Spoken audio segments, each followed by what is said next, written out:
Welcome back to the Fit Minute Podcast, Fitness for Real People, with your host, Gabrielle Mazar.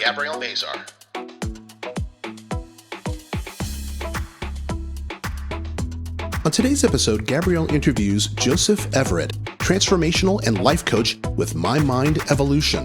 Joseph helps you to gain clarity, not only to help you ask the right questions, but to help you figure out your next step with whatever you're struggling with.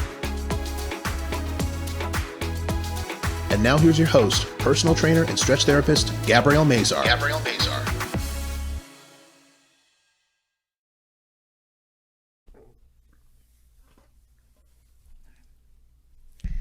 Welcome back to the Fit Minute Podcast, Fitness for Real People. I'm your host, Gabby Mazar, and on today's episode, I have Joseph Everett here today from My Mind Evolution. Welcome, Joseph.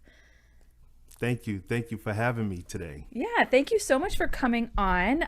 We are going to talk about you as a transformational and DreamBuilder coach and what exactly it is that you do to help people. So give me a little bit of background about you and how you got into what it is that you do. Okay. My name is Joseph Everett. I'm a certified health practitioner and master health practitioner of 6 different therapy strategies of transformation. And I'm also a certified DreamBuilders Coach of the Brave Thinking Institute. What brought me into this field and this line of work is the universe kept speaking to me.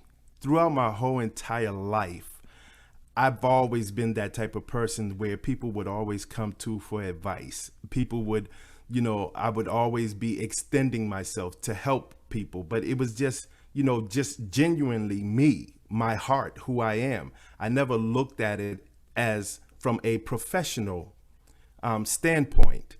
And it wasn't until the last few years where, I said, well, people kept saying, how come you're not a coach? How come you're not a coach? So I had to really lean into that and start paying attention to that. Like, why was this constantly coming to me, right?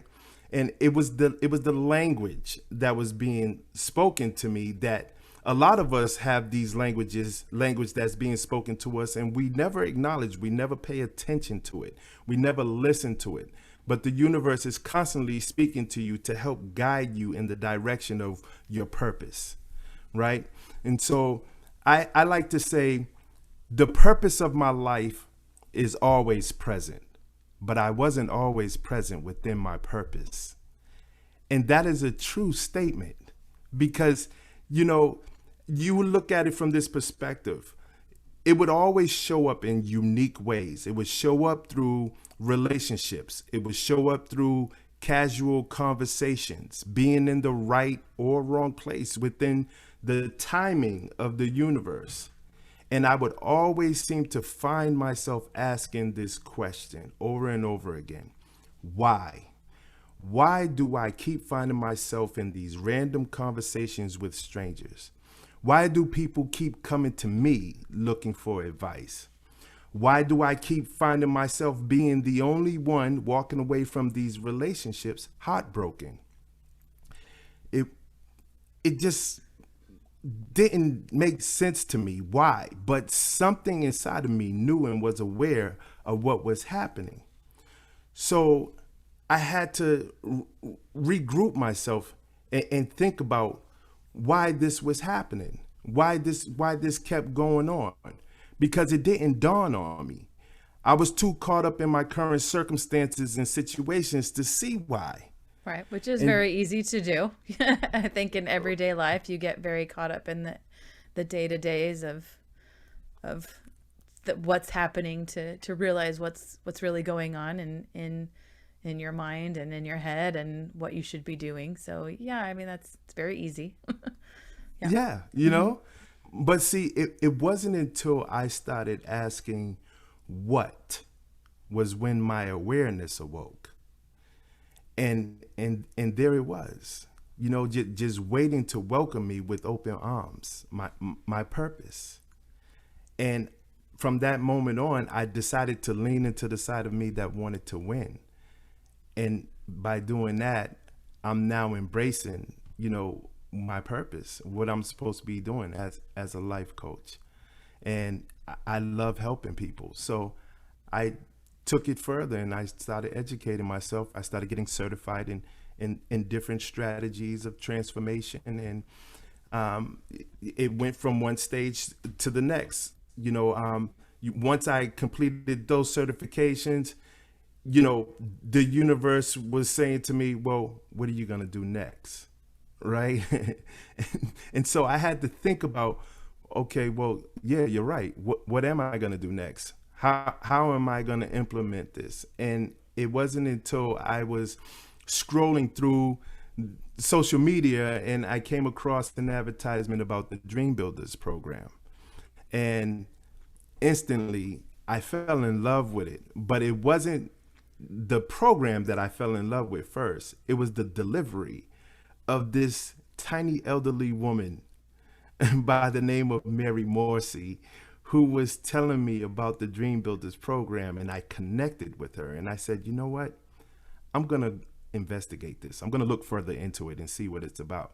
And I went to one of her live virtuals, and the rest is history. I instantly I knew that this was what I wanted because it was bringing value to people, and it was helping me understand, the different components within the science of language. There is a language for success. And once people are able to embrace this language of success, they will begin to start to evolve and receive the abundance that they should be receiving within their lives. So before you get into the science of language, I want you to explain what it is that you as a transformational and life coach does with your clients. What is it that a transformational life coach does? Okay. What I do is I help you define clarity within your life. I help you ask quality questions and get answers. I help you find the results that you are looking for within your life. I have clients that want to be entrepreneurs, so I help them build their business. I am very well diverse in helping people build their business because I've owned different businesses over the course of my life. Two of my businesses I still have. And so I have that knowledge of how to structure the administration and putting together your company and so forth. But then on top of that, I help, my clients with maybe, there's something going on in your marriage that you can't seem to figure out. There's a language that's going on between you and your partner that you two is just bumping heads. You're not getting there, right? So I come in as like a mediator, right? And I help both sides see the other side so that they can meet in the middle. Because what is important is the communication that you have between one another, because you got married for a reason. Love brought you together, and if you're starting to stray away from that, all of the answers is right there. You see it, but circumstances and situations have ways of getting in the way. So those distractions and those dissuasions, tend to lead you away from where you need to be, and that's communicating. Right. So what is the difference between what you do as a transformational coach and what the Dream Builders program is? There isn't much of a difference. Okay. The Dream Builders program is an extra tool that helps me help you. All right. So like creating focus, helping to create focus, or helping you to kind of achieve goals, maybe managing time and time management and goal management, maybe focusing on what you really want and need out of yourself or out of life. Correct. Yeah. It's clarity. At the bottom line is having clarity. Okay. A lot of us tend to walk around and we don't have clarity in what the next step is, or we have fear. So, the Dream Builders program, help you with your mindset, understanding that we all need to learn how to befriend your fear. And fear is going to always be there, right? But we have to also learn how to acknowledge the fear, and through befriending that fear, we tell that fear, listen, I know you exist. I know you are there, right? But even though you don't want me to do this right now, I need to learn from this situation. I need this feedback. Mm-hmm. There's no such thing as failure. There's always feedback. So, a lot of us tend to, look at failure and associate it with fear, and we shut down, right? Right. But we can't shut down. It's not about shutting down. It's about getting back up and moving forward, and not allowing ourselves to be deprived from the learning experience. Sure. I think the misconception about failure is that failure is just a step in the right direction. I mean, you have to fail dozens of times before you succeed. Absolutely. Entrepreneurs definitely don't succeed 100% of the time. They fail 99% of the time. It's that 1% that makes it. It's like that little cartoon with the guy that's chipping away to try to get to that diamond, and that guy gives up. The one guy gives up where the other guy keeps going and reaches the diamond. So it's absolutely. I think that you have that. People have a lot of fear of failure, but failure is a tool in the toolbox to teach you what not to do, or how to adjust and pivot and change to create success in the future, or to create a better system or program to do something better next time. Absolutely. It's the feedback that allows you to calibrate. Right. Exactly. Mm-hmm. So I take it from the perspective of, like babies, right? When babies become walkers, right? That baby, no matter what, if it wants to walk, it's going to get up and start walking. No matter how many times it falls down, it focuses on what its eyes is on, get up and take a couple of steps. It'll fall, it'll get right back up and take a couple of steps. But something happened to us as adults that we stopped giving ourselves permission to fall. Yeah. See? Fear. It's the fear. But we have to embrace that.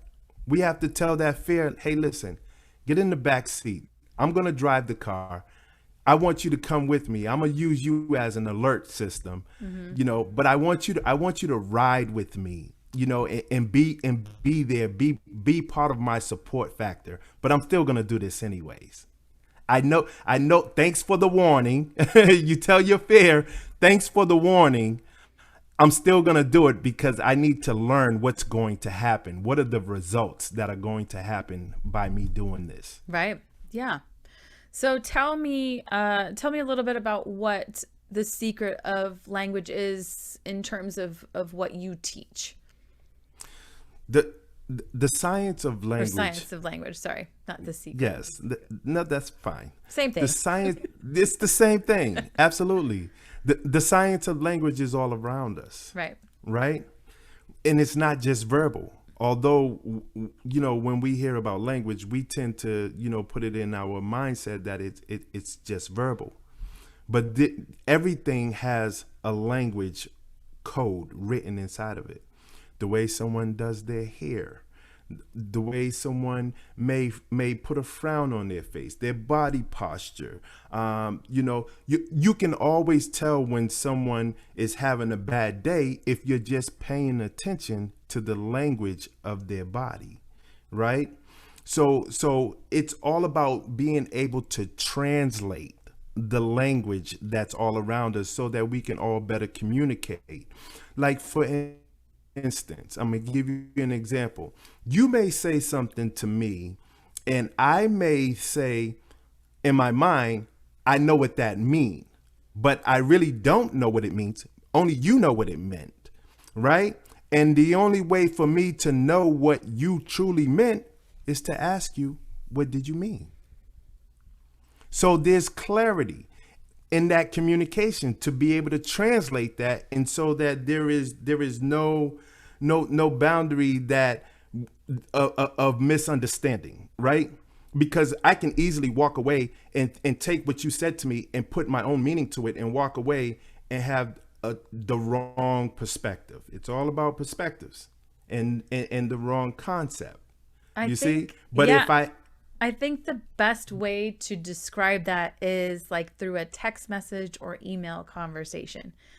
Because if you, let's say you get a text message and it's got an exclamation point, or it doesn't have a period, or it's in big bold letters, or whatever it is, you immediately put your perspective of how you feel into the words of whatever that person is saying, when you really have no idea what that person meant, how that person meant it, why they wrote it that way, what they wrote it, what they were feeling. And I think that it's so telling, because like through the written word, it has its meaning, but conceptually what you think could be completely different than what the other person is meaning. So it's interesting that you say it that way, because you're right. When you're in front of a person, you can see their body language. You can see if they're smiling or frowning or angry or furrowing their brow or shrugging their shoulders, or whatever face they're making, however they're sitting. If their arms are crossed, then there's body language there. But I think today in our society, we just don't have that connection of that science of language that we once had. So Yes. it's interesting you say that. So asking somebody, what do you mean, is kind of a foreign concept, Exactly. But it shouldn't be. And so this is what I want to teach people how to get back to. It shouldn't be a foreign concept. It should be a common concept. It should be a concept that we should all be able to translate to communicate better. Yeah, I agree. I think communication has changed a lot. I think even just in the last 10 years, just with the development of social media, with the TV and internet and cell phones. I mean, gosh, 20 years ago, cell phone text message. What was the text message? IMs were IMs and AOL. God, it was so slow. It was like just a totally different world 20 years ago. And now we're seeing things so very, very different. And it should not be foreign. It should be something, because it would help to create different relationships, with friendships, with marriages, with coworkers, with your boss, and really in any situation, to help develop that in just a different way. And I think we all see how that has all changed in every situation in life. Even just going to the grocery store and talking to a cashier, or how we talk to somebody, or talk to somebody that we don't know on the internet, and the words we say to them, things that we would never say to somebody's face, that we allow ourselves to say to an anonymous person online. But right? I mean, the hateful, mean, angry things that are said, that never in a million years would you walk up to somebody in person and say that to, right? Exactly. But, yeah, so it's interesting. It's definitely interesting that it's something we have to think about. Right. So it's all about raising your awareness, and that's my goal, is to achieve, is to help everyone raise their awareness, raise their vibrations of positivity. We need a lot more of that. Negativity is running rampant, and that's because the disconnection of communication. Yeah, absolutely. So tell me a little bit about the credit behavior program that you do. What is that all about? Well, what what I like to do is, I educate myself, and as I educate myself, I educate others, right? Because credit is the new way. It really is. It allows people to gain, financial freedom. You can gain financial freedom through credit because the whole world is shifting, and we all have to pay attention to that.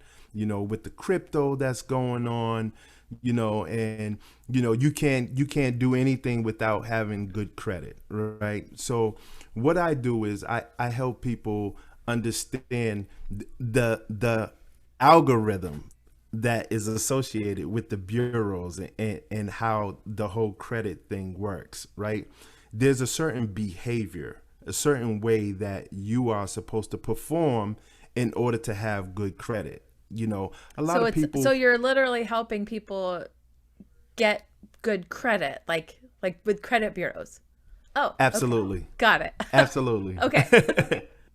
Absolutely. I'm helping you improve your credit scores, and I'm helping you, get the loans that you wouldn't normally be able to get. Okay. My success rate with that is really good. And I educate people because a lot of people don't really understand that the credit bureaus is not part of the federal government. It's a Right. private entity. Yep. And they want you to spend money. And they want you to spend money. But, those private entities also are bounded by strict laws that the government places over them.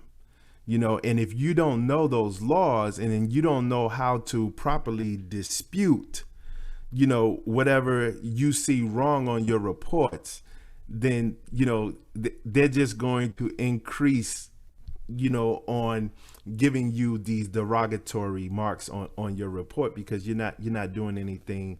You're not doing what you're supposed to be doing, and you're not addressing them right. So the goal and the key is to show the bureaus your main goal is to show the bureaus that you are more organized than they are, because they're not organized. Yeah. They're just not. And so if you have this knowledge and you have this understanding, you'll be able to successfully dispute, get things removed off your reports, get your scores where they're supposed to be, and then start going to get the things that you want to have, and get that financial freedom. Yeah. So I want you to tell my listeners a success story of one of your personal transformational clients. Okay. I have Or a couple. I got you have a couple of good ones. Absolutely. One of my favorites is this. I have this kid who was 26 years old, and he was a certified technician at Mercedes-Benz. And, I was a customer at Mercedes-Benz, and I would go there and I would see this kid, and this kid, you could tell that he loved what he was doing. You didn't have to ask him for help. If you looked like you needed help, he'll come and help you. That's how he and I met. I was, dressed up pretty nice. It was raining, and I was changing the wipers on my car, and he says, "Oh, no, you don't do that. Let me do it. I'm dirty enough to do that. I'll take care of that for you." So he just came over and helped me. And so we started having a conversation, and each time I went by there, I would see him, and his demeanor was his language that I was reading from him was telling me there was something going on there. So I approached him and I said, "Tell me what's going on with you. Are you happy here?" He says, "Well, I love what I do, but I'm restricted. I can't give the people the value that I want to give them because I'm bound by what I have to be bounded to as an employee here. So I can't give them the value that I want to give them. I said, well, what do you want to do about that? Have you thought about, doing, your own thing? He said, yeah, but it's going to be hard. It's going to be difficult. And, so already he was just taking himself out of the game. He was throwing all of these doubts and so forth. And so he just didn't have the courage to take that step. Mm-hmm. And he didn't have the knowledge of how to put together his own business. So I offered him to a clarity session and so that I could introduce him to my Dream Builders program and take him through an official, example of what he would be receiving through the Dream Builders program. And he signed up, and the Dream Builders is a 90-day program. So when he came in, we went right to work, and within the first 2 months, he said, Joe, I think I'm ready to put in my notice. I said, well, you got to lean into that. You got to notice what you notice and listen to the language that you're speaking to yourself. If you think you should, then go for it. I'm here to support you. So he did. And before his 30 days was up, he started going to work. And what we did when he came into the program, we started structuring what he wanted to do for a business. And we built a mobile repair shop for Mercedes-Benz. And he was able to, I helped him with his credit. He got his credit straight.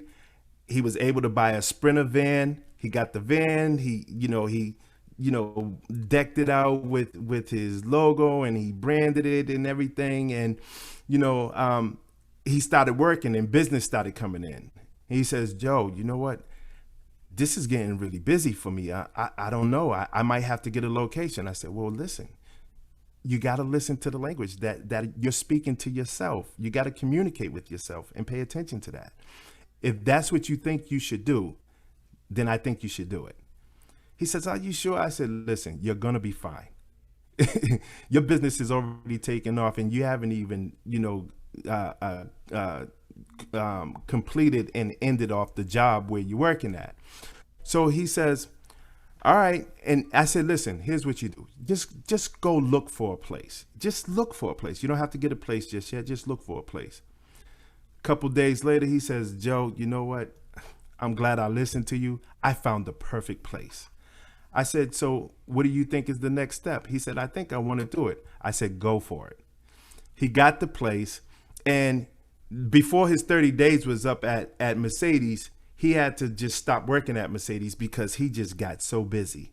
He followed everything that I told him to do, and it worked to a letter, to a T. And 2 months later, after he, started running his business, he went on vacation. I said, why are you going on vacation already? You just started working. He says, you don't understand. I made so much money. I said, yeah, I understand that. But you know what? If that's what's going to make you happy, go ahead and go on that vacation because you well deserve it. He said, my business is not going anywhere. I got bookings for the next couple of months. I'm going to be fine. I need to take this vacation. I said, go ahead and do it. My job was to encourage him to take the steps that he wouldn't normally take and help him understand the process of what it is to be a business owner and how to structure his business to be successful. And here we are, 603 MTech and services is here. He's one of my main stories on my website. There's a testimonial of him there, telling about how he's so grateful that he found me and started his own business. And I'm very proud of that. I'm very proud of that because he was able to not only go through the Dream Builders program and receive the results that he was looking for, but his business is thriving and very successful. That's fantastic. I think there's a lot of people out there that kind of need that encouragement and that push to do something that they love. It's very hard. It's very hard. Well, see, being a listen to business the owner language is that very you, hard. right, but it can be. Yes. It can be. It can be. But we also have to pay attention to the language that we speak. Yeah. You know, like what you just spoke is very hard. When we say things like that to ourselves, Yeah. right? It's going to be hard. Yeah. Because we're taking ourselves out of the equation. Yeah. But you know what? So, The thing is that it's hard not to do it also. absolutely. So being unhappy in what you're doing is just as hard as pushing yourself to do something that you love to do and putting the work into something that you will really take ownership of and have the pride of knowing that you did everything to create something is a completely different entity all on its own. So Absolutely. you're right. It's the language of it, but you know, it's like they say, like going to work for someone else is hard, but working for yourself is hard.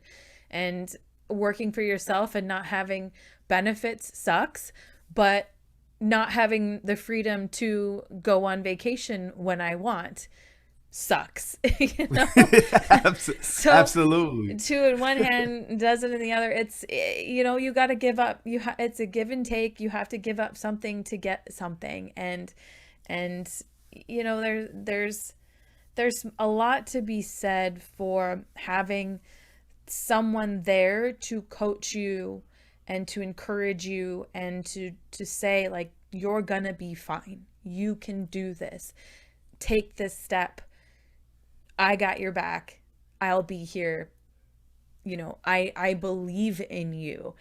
And that Absolutely. means everything in the world, because when you have everybody saying, I don't know, ooh, I don't know if you can do this. Oh, you know, oh, it's really hard. It's really risky. It's like, is it really risky? Should I do this? I know it's a lot of money. And then you don't want to do it because it's that fear. It's really scary. It's a lot of work. It's a lot of time. It's a lot of pressure. It's a lot of stress, but so is everything else. You know? Absolutely. Absolutely. And Definitely. you know, you hit it right on the head. It's all about the belief, right? It's all about surrounding yourself with people that believe in what you're doing, that believes in you. Right. You know, when you have a lot of people that don't share your belief, it's going to deter you, right? So what you do, you surround yourself with what I like to call partners in belief, right? When you surround yourself with all of these people, these partners in belief, even when you are down on your belief, you have these people that believe in you, that you can, connect to their belief, right? Raving fans. Correct. They're your raving fans. Absolutely. You lean into their belief. When you're down on your belief, lean into their belief, because it's going to give you the energy that you need for your belief to match and be where it's supposed to be. Exactly. Right.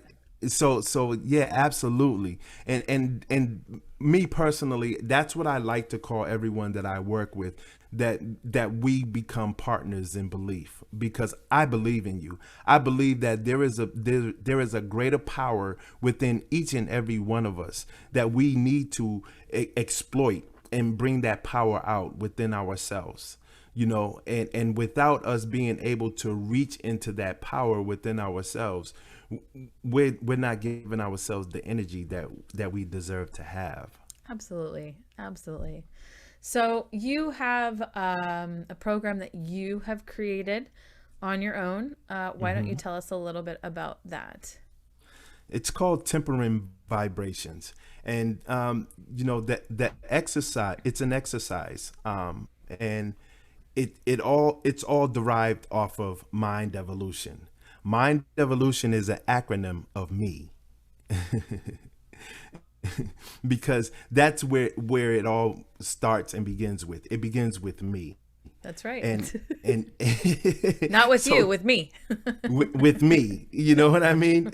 Yes, I mean you. Yeah. And so when we lean into that, when we lean into, tempering our self empowerment, our self help, our self energy, and temper our vibrations, we raise our ability to, live out our day as positive as possible. There will be nothing throughout the course of the day that's going to take us off track. Yes, we all are spiritual beings living a human experience. And within our human experience, there are dissuasions, there are distractions that come in the way. But when you are exercising through tempering your vibrations, it allows you to home back into that energy, to give that energy back to yourself. So, it starts out, with you discovering and finding out where you are placed within your unconsciousness. So the exercise is designed to begin to have a live conversation with you, and understanding that all of our fears and limiting beliefs and self-sabotaging behaviors, procrastination, things that are high up on the emotional feeling scale, they're all living inside of our unconsciousness, right? And how many times have you found yourself saying, why did I just do that? Probably a lot. A lot, right? Yeah. Well, see, the exercise help you release your me from your unconsciousness, because it is your unconsciousness that puts you under autopilot, right? Your unconsciousness, we always talk about our consciousness and our subconsciousness, right? And not put much emphasis on the unconsciousness. Why? Because the unconsciousness is meant to be like a ninja, like in the dark. It's dormanted. You don't know it's there, but it always comes out. And this is why we find ourselves asking those questions. Why did that just happen? Or, you find yourself tired as I don't know what, and you made it home and you don't even know how you made it home. Your unconsciousness took over and it made sure it got you home safely. So we have to understand that, and we have to understand where we are in place of our me, where our me exists, because your me is the bridge from your unconsciousness to your consciousness. A lot of times, when growing up, we're always told, stop saying me all the time. When someone's saying me, the elders will tell you, don't say me all the time. And they put a negative stigma on that, right? So what happens to your me? Your me goes into your unconsciousness with all of those limiting beliefs, those fears and so forth, where they all lie and dormanted inside of your unconsciousness. And your subconsciousness is the trigger to the unconsciousness, because the subconsciousness is like the association, right? The association triggers, and that association goes to the unconsciousness and says, hey, this bad experience is about to happen again. You better come out here and take over, because I don't think I'm going to be able to handle this. And so what your unconsciousness does is comes out and takes over, so that and it's a protective mechanism. It's really there to make sure that you're not going to ever have that fear again. You're not going to go in that direction. It's to keep you out of harm's way, right? But this is another way that we have to learn to befriend our fear. And once we raise our awareness to all of these different things that are living in our unconsciousness that comes out randomly, we will be able to start taking control. We will always be aware. And when it starts to come up, we say, okay, I know what's getting ready to happen. So that's paying attention to the language. Now we're going back to the science of language, right? Because these are languages that we have with ourselves. When we understand the language that we actually speak and are able to translate that language, we will bring ourselves to a point where we're on top of our game at all times. Our energy is on high because the scale of vibrations, we have to be at love, right? We have to be at love. So when we fear something, we have to ask ourselves, well, what do I love? What do I love that's going to overcome this fear? Where can I put myself that is going to allow me to say, no, I'm not going to allow this to happen? So with the exercise, it goes through, there's a first stage where we find your me. We find how many levels inside of your unconsciousness is your me buried. And then once we recognize and find it, we now pull that out into the consciousness and put it into the now. Because there is no greater place to be than within the now. And so once we pull that out, we then have a pep talk. And the exercise is developed around association, because association is at the highest peak of all of our learning ability. When we learn how to read as children, we learn through association. There was a picture and there was a word, and we look at the picture, and then we would learn the word through association with the picture. Or with the blocks, we learn through the squares go with the squares. Everything, and to this very day right now, we still learn through association. Association is always going to be high on the scale of your learning ability. So the exercise is built around association. And so when I say we go the next stage from finding your me is the pep talk. The pep talk, again, the association to pep talk is, oh, he's going to give me this big speech. He's going to cheer me up or whatever. No, I'm not going to do that. You're going to do it yourself. And you're going to do it through positive, empowering, and present way of speaking to yourself. And when you get to the present way of speaking, you replace that with me, because there's nothing more in the now or present than me. So when we begin to empower ourselves, when we begin to talk positive and empowering to our me, we begin to temper our vibrations, because that energy that we're given, that empowerment that we're giving ourselves through this pep talk, is allowing us to feel really good about ourselves. And then we ended off with a gratitude, right? Mm-hmm. And I, the exercise with my exercise is not like a normal gratitude journal. My exercise, it's a gratitude journal that you keep over the course of 14 days. That's perpetual. So at the end of the 14 days, so each day you would keep a minimum of 3 gratitudes. And you write those gratitudes down, and you don't even look at them again.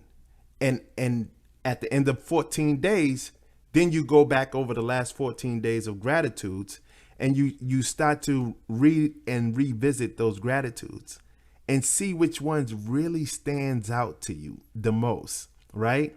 And the ones that stand out to you the most, those are your manifestations. Those are the ones that the universe came in and answered. The universe is always on 24/7 alert. It always answers, no matter what, right?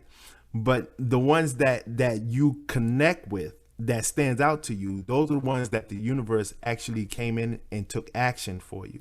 So you take those ones that stand out to you, and you recycle the 14 days of your gratitude, right?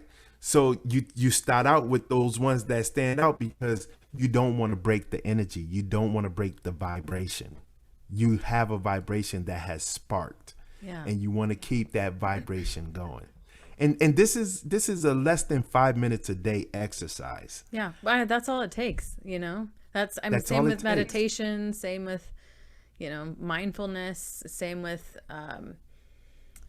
writing your what's it called, your aspirations or whatever. Affirmations. Yeah. I mean, it's just a few minutes a day. It makes a huge difference. And And it's like you said, in that 14-day period, you'll you will see and find that pattern of Correct. consistency, and find that pattern that takes you to reaching those goals, or reaching that mindfulness, and that me. That Finding your me, me. absolutely. Here Right. we grow. Here we grow. sure. You know, and so with the pep talk, I developed, principles and affirmations that go with it, and I would like to run through it, if I can. Sure. So the principles in the pep talk, it starts out with, I focus to raise the awareness of me. I learn to increase the growth of me. I pay attention to the vibrations within me. I play by the rules to build a better life for me. I evolve to stay ahead of the game with me. Here we grow. I am so grateful that I am a partner in the belief in me. I am the highest authority of me. My mind evolution begins with me. I am willing to raise the awareness of me, embrace my longings and discontent, and commit to challenge me to be a better me. I am the power source of me. Here we grow. Fantastic. I love it. Well, thank you so much for coming on and sharing today. I think you gave us some really, really, really great information. Your website is mymindevolution.com. So Yes. if anybody's looking to grow or transform or needs a life coach, you can contact Joseph through his website at mymindevolution.com. So thank you so much for coming on today and sharing everything. I love it. I love your enthusiasm, and I love your success story. I think that is such a great success story. I think we could all use a little bit of positivity in our lives. So thank you, and thanks for coming on. Absolutely. Thank you. Thank you for having me. I am so honored. I'm so honored to be here. Thank you. You're very welcome. Thank you you. so much, everyone, for listening, and we will see you all next time.